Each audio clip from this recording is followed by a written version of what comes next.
My talk is about the advanced Kusto techniques. So basically, I'm already assuming that people are familiar with Kusto in general. Maybe use it maybe they even use it day to day, but they want to learn some new tricks or to optimize their flows, right?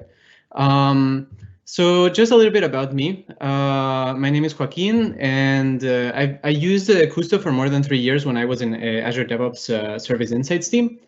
And I used it for both for data investigations, for logs, business metrics, and availability metrics. I also used Kusto queries in other applications, such as in Calypso for like alerting, and in Power BI for dashboards and reporting. I also was I did some Kusto cluster management. I was I'd administered this VSOSI cluster in Azure DevOps. I also participated in this Just Another Kusto Hacker contest that the Kusto team organized internally, where I made this query that encodes a secret message within the lower bits of emoji characters. So the first thing I'm going to talk about is speeding up your dev workflow. So it's all about improving your dev loop, just so that it's a bit faster, right? So talking about how to start your queries faster, how to understand new queries faster. Searching the Kusto docs even like faster, using Kusto together with Python, and also trying things out faster. So to start, let's talk about keyboard shortcuts. And first of all, don't press the run button. Instead, press Shift Enter to run a query, or F5 if you're in Kusto Explorer. That will save you a few seconds each time you run the query, but it happens often enough that it will save you some time in the long run. Another thing is that if you're a lot of like SQL users, for example, are used to selecting a query before running it, but in Kusto you don't need to do it. You just need to click on the query, press this command, and it will run. Some other shortcuts that I like are Control-Shift-Enter, for example, which allows you to run a query and also limits the results to 50 rows. Basically, this is useful so that you don't need to remember to put a limit or a take at the end of your query, and you don't end up downloading the whole table into your computer and freezing Kusto. You can also use Control-N to create a new tab, or F1 to show the documentation for the selected function or statement. When you're in Azure Data Explorer, to show the documentation, you can use a control space. Another thing is understanding queries faster. Let's say that someone is working on a query for like a week, and they have this masterpiece, but it turns out it's like this giant Franken query, and you need to understand it, right? So like the first thing I would do here is like there's this prettify query that kind of like it just auto formats the query, so I find it just a little bit easier to understand a new query. The other thing is to understand results faster. So let's say that you actually are new to a table, or you just want to understand what exactly is this table showing, but it has tons of different columns, right? So it's a little bit difficult to kind of like just scroll horizontally and try to kind of like show all of these things. It's difficult to really have a big picture of the table. So like in Azure Data Explorer, at least, there's this chevron next to each row that allows you to show all of the columns as rows with the values, so that you can easily analyze the data and understand what this table is all about. In Kusto Explorer, you can do something similar. Even though you don't have these chevrons, you could do something similar by using take one and evaluate narrow using the narrow plugin, which basically does a pivot and allows you to have a similar view. Something that I also learned in the previous data-driven session in this series was you can also do take 5, evaluate narrow, and then summarize make list value by column, which will give you a similar view, except it will give you a sample of 5 values for each column rather than a single value. Now let's talk about combining Kusto and Python. So with Jupyter Notebooks and KQL Magic. So in case people don't know about Jupyter Notebooks, they're just kind of like this notebook structure that allows you to put code as well as document all together. And so like you could do something like this. For example, you could put some markdown text. You could have some Python code, some Python variables. You could have a Kusto query that uses those variables, right? And then outputs like a graph, or it could output like a pandas data frame that then you could use in another Python cell. You could make then based on Kusto data use some machine learning libraries or something like that. So basically, it opens up a lot of possibilities. This is also useful to run Kusto queries based on some specific values from previous queries. And so the problem is that Kusto itself doesn't allow you to run more than one control command at once. So especially as an administrator, maybe you want to apply the same operation to multiple tables, but Kusto Explorer doesn't allow you, so you need to kind of like create a script to do it. So this is a really easy way to do it, is you can make a Python script that runs a KQL query to list all the tables you're interested in. Then you can iterate over those and then create the commands to run on each of those tables. And just so it is possible to kind of like access previous results in Kusto Explorer by using this result token, but like using the Python in a document, it would be much more flexible. You can do a lot more stuff, and also you can leverage the Python library ecosystem, as I talked, with visualization, data processing, and machine learning stuff on top of Kusto data. Another thing, if you like Python, but maybe you don't want to use a notebook, you just want to do everything within Kusto, you can also use the Kusto Python plugin, which basically is evaluate Python, where you put a schema, script, parameters, and so basically you're just passing whatever table was before this pipe. Basically, it's just going to pass into the plugin, as well as any parameters you pass and any Python code, and it's going to evaluate it all basically within Kusto, and it's going to output a table within Kusto that you can use. So that's another option that you can use. You can do something similar with R, programming language, and that's especially useful. For example, R has some nice forecasting, time series analysis libraries that you could make use of. Something to note is that the plugin needs to be enabled by the cluster admin in the Azure portal for it to work. Then let's talk about trying things faster. Okay, so let's say you're building a query. You've been progressively creating a query, and now it's taking 1 minute to run. It's a pretty expensive query. So at some point you decide, okay, I need to compute a new column, based on existing 2 datetime columns, and you want basically the number of days between them. So you say, okay, let's try something. Within your query, you do an extend, create a new column, and subtract the 2 datetimes. You run it, wait 1 minute, and then you actually realize that the result is a time span, not a number of the whole days, right? So you try something else, right? So we wait another minute, and then you keep on trying things, keep on stacking up time until you end up getting the expected result. But the takeaway is that if you experiment on top of an existing query, as the query becomes more and more expensive, your dev speed gradually decreases because you're going to end up having to wait all of that time. So instead, a better way is, if your query is expensive, you can try things outside of your query. And how can you do that? By using some of these useful statements, such as a print statement, range statement, and data table statement, which I will cover in the next slides. So first of all, the print statement. So what is it? It's kind of like printing in another language, except that instead of outputting in the console, it outputs in the as a table, a single row, single column table. This one actually prints 2 rows, two columns. One called A, one called B, with these values. And so this allows us to answer some questions. Let's say that, for example, for example, this coalesce statement. We know that for coalesce, if you pass it 2 integers, it gives us the first integer.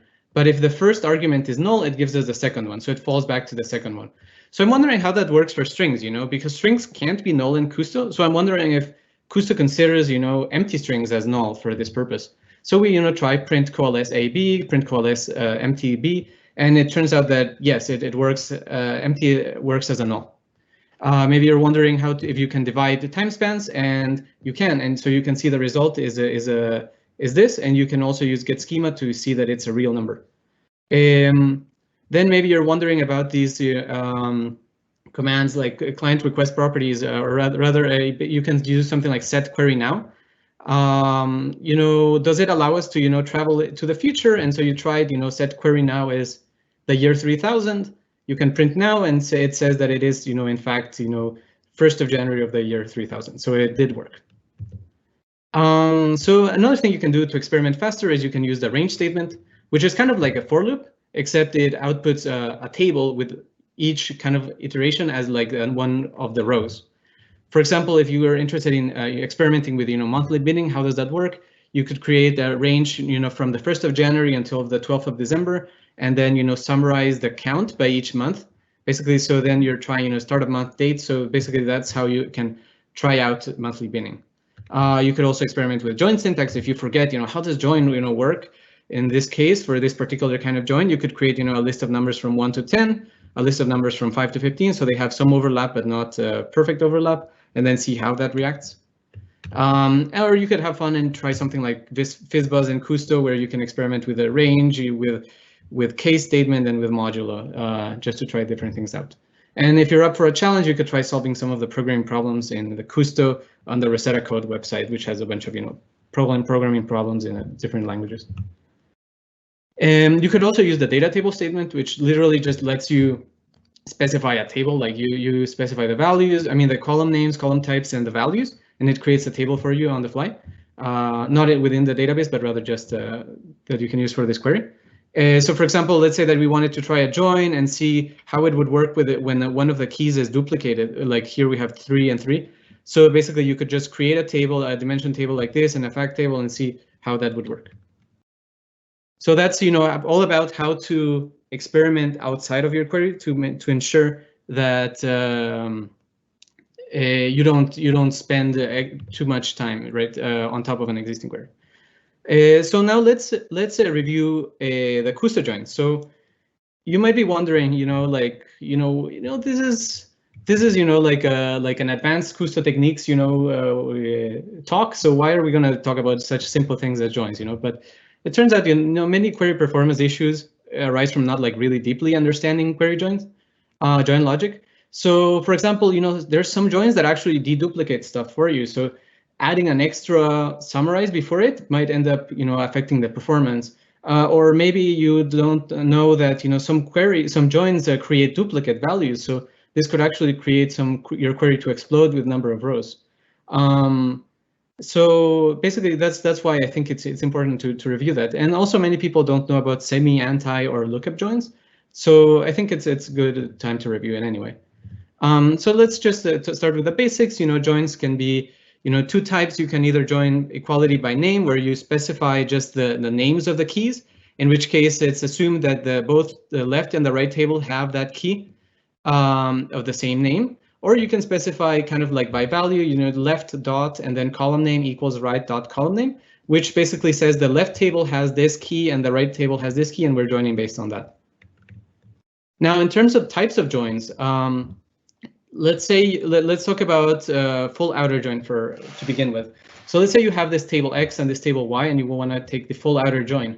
So what you do is basically you just grab for each key, basically, in the combination of all of these keys would have some row in this table. Basically, so for each key, you search in the other table, is it available? And if it's not, you just put a null there. And what if it is available? So if it is available in both tables, basically you just take the cross join of the both. Basically, you just the Cartesian product. So all combinations. So in this case, 2 and 10 and 3 and 10. So in this case, we end up with 2 and 10 and 3 and 10. So here you'll notice that this actually creates a duplicate in terms of the second table, and so on. So we continue, and then even for this value here that doesn't have a value on the left, we include it here with a null there. So basically, we've talked about full outer. As you noticed, we end up with considering all values, all key values, right? Even D and A that are only part of one of the tables. We keep it. Something that you'll note is that we also mentioned is that it can create nulls and empty values, null or empty values, and it also creates duplicates.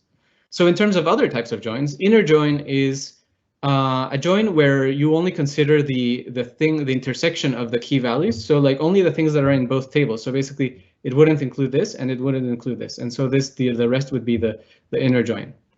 Something that a lot of people don't know is that the default join type, if you don't specify it, is inner unique, which is basically identical to inner, except it has a pre-processing step that before it joins, it deduplicates the left table. So it only keeps 1 row per key combination, any keys that you specify. So in this case, actually, it would say, oh, actually, this key it's duplicated. So let's remove one of them. It's kind of arbitrary, I guess, which one it deletes. But yeah, now that it's duplicated only the left table, it doesn't deduplicate the right table. Then it does the inner join, right? So and then you end up with something like that. In terms of left outer join, it only considers the value on the left table, like only the keys in the left table, right? So in this case, it would do kind of like a full outer, except it doesn't consider like these kind of like dangling, like keys that are only on the right table. So that would be your left outer, and the right outer is just the mirror image of that. So yeah, that's probably people already knew kind of like about these joins, but something else I wanted to mention is that the key. So it actually keeps the key from both sides, and it appends this one on the if there's because it would create the column of the same name, so it just appends this one. So you end up with all the keys from both tables, right? And it can create duplicate values. So another, more obscure type of join are these what I call filter joins, which technically are not called filter joins, but that's how I think of them, which are semi-joins and anti-joins. So let's say that you have this table X and table Y that we talked about, or actually these are, and then, so if you want to take the left semi-join of this with that just means we just want literally just give me this table, but only keep the keys that are in the other table. So it's just a filtering, right? So basically, is this in the other table? No, it is not. Is this in the other table? Yes, it is. Is this in the other table? Yes. And is this in the other table? Yes. So basically, we just keep these and discard the A. So that's exactly what the left semi-join gives us. So it's just a filtering based on the keys, right? And why might we want to do that?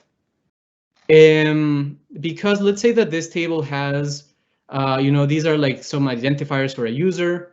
And let's say this gives you like whether the user is internal to Microsoft. Let's say that it tells you it is internal to Microsoft. And let's say that this table doesn't tell you, whether the user is internal. You just have the user IDs. Let's say that you want to filter this table so that it only contains users that are internal. In that case, you might want to do like a left semi-join with this table in order to filter to only keep the rows that are equivalent, come from internal users.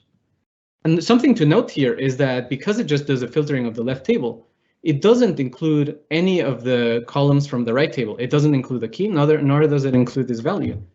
And another thing you might think is, okay, why do I need a semi-join? I can just use a inner join, right? And then filter, say, give me the two first columns. But it's not that simple, because here as an inner join would actually create duplicates. So basically, because you have this duplicate value in the right table, this would actually create, a duplicate here, which we don't want, right? So that's what an inner join would create if we just did it like that.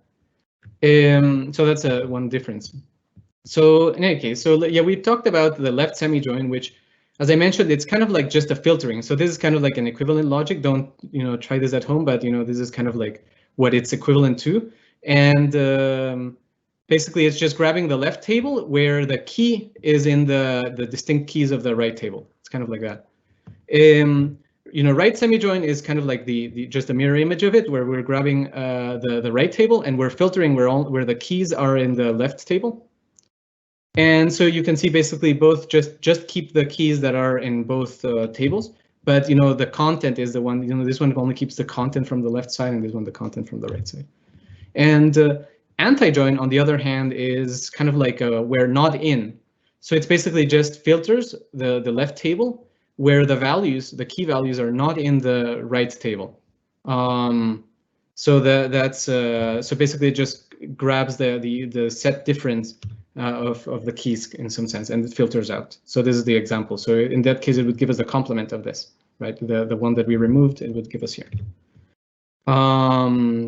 Cool. And so something to note, I guess I already mentioned, yeah, this one don't create extra, duplicates. They just filter the table. So yeah, that's something to know. One that is a bit more obscure is this lookup operator, which is kind of like similar to a join, except it's a different operator altogether called lookup. And it actually expects the right table to be the smaller one. So normally, in a normal Kusto join, Kusto team expects the leftmost table to be smaller. For, I don't know, that's how they consider it for performance reasons, or I don't know what. But in this lookup operator, the right table is assumed to be smaller. And furthermore, the right side is assumed to be quite small, so less than 100,000 records. So, and what this is going to do is it's actually going to broadcast this table into multiple nodes into the table A. So it's going to compute it into multiple nodes. So it can be basically quicken up your query, provided that this table is quite small, so that it can actually broadcast it. Yeah, so this also is equivalent to using a hint strategy equals broadcast in a normal query kind of. But in this case, it's just simpler to write, right? You can just put lookup. So like as an example, oh, and also it only supports left outer and inner joins, where left outer is the default for lookup. So just revisiting an earlier example, if you have like a join, and assuming this table is quite small, you can just switch the order and then change it to be the lookup operator, and then you have your lookup expression. Okay, so let's talk about now speeding up your query. So we talked about Kusto joins. We talked about how to speed up your dev loop, but let's talk about how to speed up your queries themselves. So there are some Kusto implementation details that do influence performance, such as indexing and extents. So indexing is in SQL you actually need to specify what you index beforehand, right? But in Kusto by default, Kusto indexes all columns, including columns of type string, and it even for string columns it even indexes every single word of the string. So which is kind of surprising. So what does this mean? It makes Kusto fast in general. Operations on existing columns are faster than operations on computed columns because it already has computed the index for them. And furthermore, as a corollary, it's faster to do something like this, this case insensitive equals as opposed to lower equals to lower. Because again, we're working on existing columns as opposed to computed columns. Another thing is that Kusto supports this has operator, which probably most people know about this contains, which just checks for a substring within a string. But there's this has operator which checks for a substring when that substring is a whole term, like basically like a word, like a sequence of alphanumeric characters. If you're searching for a specific word, you would use has instead of contains, and it would be faster because it works with this per word index. Another thing to note about Kusto in general is how it saves rows. So it actually groups rows into this thing called extents, which is just a group of rows, that is stored together. It's atomic, yeah. So that's how. So in each table has multiple of these extents. So like it just chunks a bunch of rows together. Sometimes it actually even joins them together. If an extent is too small, it creates a new extent that is just breaks it apart and creates a new one and so on. So that's just an internal detail. And it also, so something interesting is that Kusto actually computes some metadata that helps speed up queries. For example, it computes the minimum and maximum of each date time column or numerical column. So this is amazing because if you consider this as a timeline, right? And of like a certain column, like what is the value of a certain column, and you consider each rectangle as an extent, meaning a bunch of rows in Kusto. Let's say that each one has, I don't know, 100 rows in each of these, or maybe 1,000, I don't know, in each of these rectangles, right? So because Kusto already computes the minimum and the maximum value for the datetime column for each of these groups of rows, if you ever do like a filter, let's say, please give me that table where that column is greater than this value, it already knows that it can discard this whole chunk of rows without having to scan all of them to see, because it already knows all of them, the minimum and maximum, it knows the range, so it can discard them. For these ones, it can actually already include them without thinking, because it's like, yes, of course, they're all within the range. And only for these ones, it would need to scan to see which ones are in the range and which ones not. So it basically that provides a pretty good, speed up, So that's basically the implication of this, is that, make sure To include your time filters, at the start of the query, and make sure to include time filters in general, because then, it can do this optimization. Now let's talk about Kusto query best practices, which are not something that I have imposed, but rather it's just best practices by the Kusto team in general that they have in their Kusto documentation. So they have this wiki page called Query Best Practices, and a colleague of mine said more than guidelines, these are requirements, because he realized how much they affected his query performance. So yes, definitely make sure to bookmark these query best practices page, since these are pretty important. Some of these best practices are, I guess we've already discussed about filtering, but by time columns first. Make sure to filter on existing columns rather than computed columns, and it's better to use this case insensitive equals than to lower equals to lower. Also in a join, make sure that the smaller table is on the left side, which is, I guess, counterintuitive. I wouldn't have expected this. And sometimes you can use this materialize function if you want to kind of avoid, if you put like a query within a let statement and you reuse that kind of in multiple places, Kusto might actually recompute it every time. So if you think that it's going to be faster to materialize it, to already pre-compute that and use it in multiple places, you can try using this materialize. It sometimes makes your query faster and sometimes doesn't, so it's good to try out. In terms of caching policy, let's talk about, it's another internal that kind of at query time, Kusto pulls data from blob store into disk, which blob store is low and cheap, and disk is fast and expensive. So, however, Kusto allows you to kind of mark some data as being in hot cache, which means that basically it has some reserved disk space. So you don't need to bring it from blob store. So basically, what does this mean? This means it's going to be, this data is going to be faster because we don't need to import it from blob store. So it's great, right? So it's faster to query, but it's more expensive to keep because we need to keep more, disk space, in disk to keep it, right? So how does this look like in a table? You've got, let's say that this timeline is, the date time when the data was ingested. So you specify the cluster admin that specifies for each table or for each database, depending on how they define it. Let's say, I want the last 28 days of data to be hot, and the last, and then keep data for, let's say, 100 days or something like that. So this is called the retention policy, is how long they keep the data. And how long they keep the hot data is called the caching policy. And of course, as data becomes older, it goes, into hot cache. Implications of this are, for someone managing or paying for the cluster, you really want to kind of reduce the hot data as much as possible because it is quite expensive. However, you want to keep as much hot data as is necessary for your engineers to be productive. It's because that's going to be the fast data to query.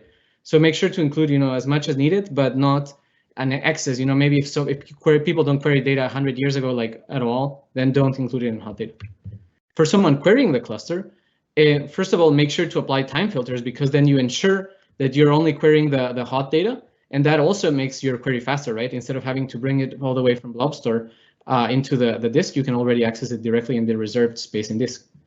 But you should also know that the cluster itself, the cluster admin, can determine the default data scope of queries, right? So check your cluster to see what is the default scope. But so if the default scope is all data, it means that queries can access all data. So if you filter like this, it will have access to the cold data, and if you don't filter at all, it will try to get all the data. The cluster admin can also specify that by the default, it would only query hot data, and if you want to query cold data, you would have to set this extra thing at the top of your query. That depends on your cluster admin, but make sure to understand kind of this about your cluster, so that is there some extra data that I don't know about that I might be able to access. Or on the flip side, if it's currently set to all data, make sure to always filter to make sure you don't accidentally grab cold data into your query to avoid your query becoming slow. Another thing is you can also change the default behavior by using in Kusto Explorer. You can change this to only query hot data or query all data for your queries. Now something else, is decount versus double summarize for distinct counts. People probably already know that decount computes. It's an aggregation function that computes the count of distinct values of a certain column. So here it will give us the distinct number of users for this table. But people might not know is that decount actually is an approximate algorithm. It actually uses this hyperlog algorithm to compute it. So what happens is that it actually won't give you exact. It might give you a bit off. So don't be surprised if you're trying to get exact numbers, especially if your count is like above, let's say 10,000 or something like that. So if you actually want the exact count for some reason, for let's say you're doing some quality assurance, you want to make sure that things are exact, then you would do something like this, which is a double summarize, which is much more expensive, but it will give you the exact result. Another thing to note is that decount accepts a second argument, which lets you change the trade-off between this fast versus the slow version. I mean, as slower or faster, I mean, it will still be approximate, but it will give you more accuracy or less accuracy with more, less speed or more speed. Okay, so now I'm going to talk about some type-specific tips. Okay, so first of all, tables versus scalar. It's important to know that Kusto makes the distinction between tables and scalar values. And why is it important? Because Kusto might give you an error, like says, you can't operate with a table value here or something like that, or a scalar can't be accepted, or you can't, output a scalar in a function. So basically, you need to understand this so that you can, better work with Kusto. And also the Kusto documentation references these terms a lot, so it's better to know that, right? So a table is a container that holds scalars in its cells. I guess it's kind of intuitive, like as a general concept, like a table can be, for example, any table in the database that is already there that you can query. But a table is also like the results from a query, like, or a partial, result, or maybe a function. There might be a function that returns the table. There's also these table valued statements such as print or range that we talked about earlier that return tables as their values. A scalar is anything that can fit into a cell, such as a string, date time, time span, bool, and so on, etc., etc. I guess what's surprising is that even a dynamic, which can include arrays or dictionaries, that's still considered by Kusto standards a scalar, even though it has multiple values. I mean, it's not a table, so that's how Kusto assumes it's a scalar. Something a pretty common mistake is that a one-by-one table is not considered a scalar. So if you ever do like let like result equals something like, table summarize max. So basically you get the maximum value of a certain column for a certain table. And let's say you get the max date, for a certain table, and then you want to use that to filter later in your query. You can't use that because the result is actually giving you a table with a single row and a single column. So that's not a scalar that you can just plug into a query. So in order to solve that issue, you can do some conversion. So you can actually use the toScalar function to turn that table. Basically, it grabs the first value of the first row and turns it into a scalar. So that will allow you to actually use that within a further query. You can also do conversion backwards. Let's say that you have a scalar and you want to turn it into a table. You can always use something like the print or data table statements to convert things into tables. Then Kusto functions, can take as inputs scalars, tables, or a combination thereof. That's something that I guess maybe not many people know about, that Kusto functions can take tables as inputs. And in fact, you can then use I think it's called an invoke. That's to basically, you can invoke the function to use it, pipe this function out of an existing query. So you don't need to pass in the table as an argument. You can just do pipe invoke and it will be passed automatically in. Something else to note is that, there's this nomenclature. Table valued function means that a function returns a table. A scalar valued function means that a scalar function means that a function returns a scalar. And that's going to be important for the next slide when I talk about scalar functions. So make sure to bookmark the scalar function types page in Kusto docs. It is really cool because it's, organized into sections of all the different types, by, string kind of operations, date time operations, and so on. So like it's really good. It's good study material, and it will save you a lot of time to know these. because sometimes you just need the right thing, like, and it already exists, so you can just invoke one of these, and it's a very well organized page, so I definitely recommend it. Now let's talk about some specific things about specific types. So let's talk about like what can you do with strings. So there's a bunch of operators that probably you already know some of them. Like you have equals, case insensitive equals, and so on. Regex, and so on. Something that a lot of people don't know is that contains is actually case insensitive by default. So you can make it case sensitive by calling this other one. You have has, start with, and so on. So make sure to know all of these because you're gonna need to use them a lot, I guess, especially for logs. And then when it comes to scalar functions, as I mentioned, make sure to study those from the other page and stuff that you would use normally. If you want to extract content from a string, let's say that you have some logs and you want to extract a specific part of it, you can always use something like extract, with a regex. But there's this really cool kind of operator called parse in Kusto that lets you just simplifies, this so much. Basically, you don't need to, let's say that you want to extract a date time, you don't need to remember the regex for a date time. You can just do or an integer or a double. You don't need to remember to include the negative or the period and the leading zero and so on.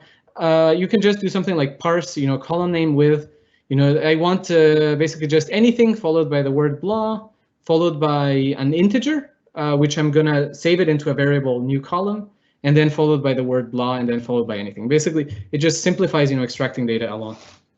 Another thing to note is that if your text is in the JSON format, you can use extract JSON or parse JSON to grab some information from it. So what extract JSON does is it actually lazily just crawls the text as a JSON to find the value. It doesn't parse the whole JSON. Whereas parse JSON, just literally just parses the whole tree and creates a dynamic value from it. So when would you use one over the other? Extract JSON is generally, much faster, especially if you are only interested in a single property and your JSON is pretty big, because then you can just really quickly get that value and you're done. Whereas parse JSON, let's say that you're gonna end up getting all the properties from the JSON string, then it doesn't make sense to call extract JSON multiple times to get all the properties, since you're gonna get everything regardless. So then you would use kind of like this, parse JSON instead.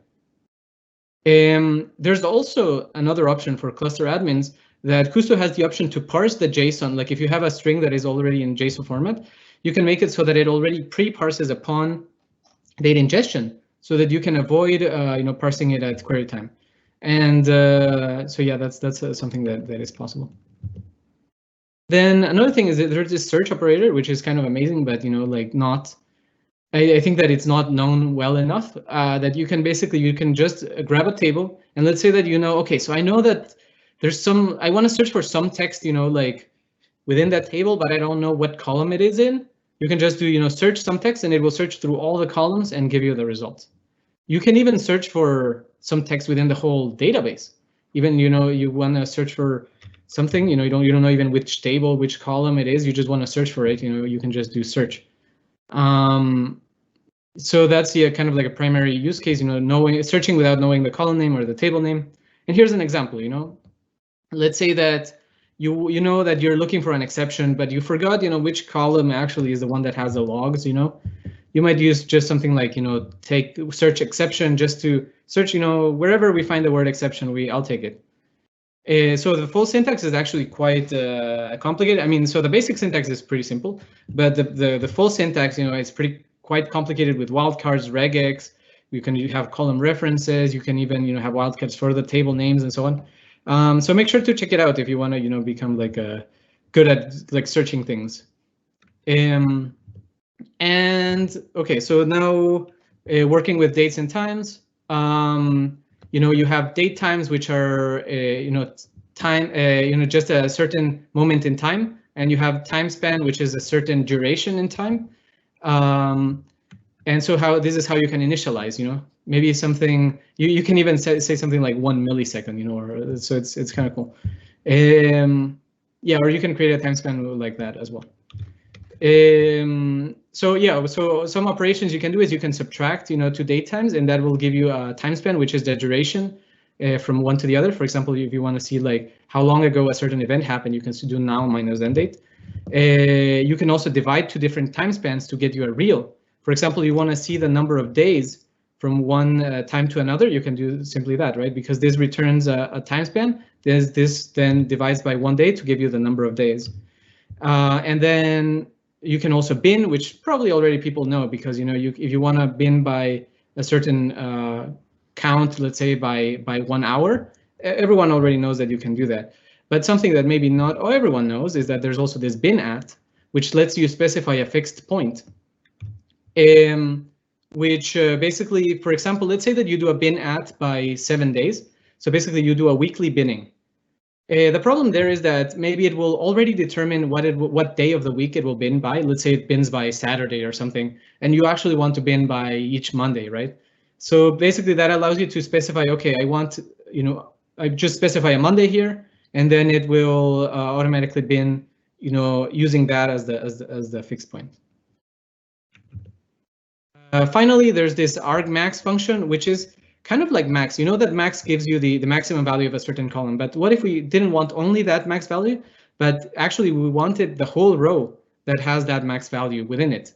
So for example, let's say that you want to let's say that you have a table that has a bunch of stock prices and stock symbols, right? And you wanted to have for each stock symbol, you wanted to have the latest price that was available. So then you would do argmax by timestamp, of the stock price, which basically will maximize this and will find the row that has the maximum timestamp for this stock symbol, and then it will give you the price for it.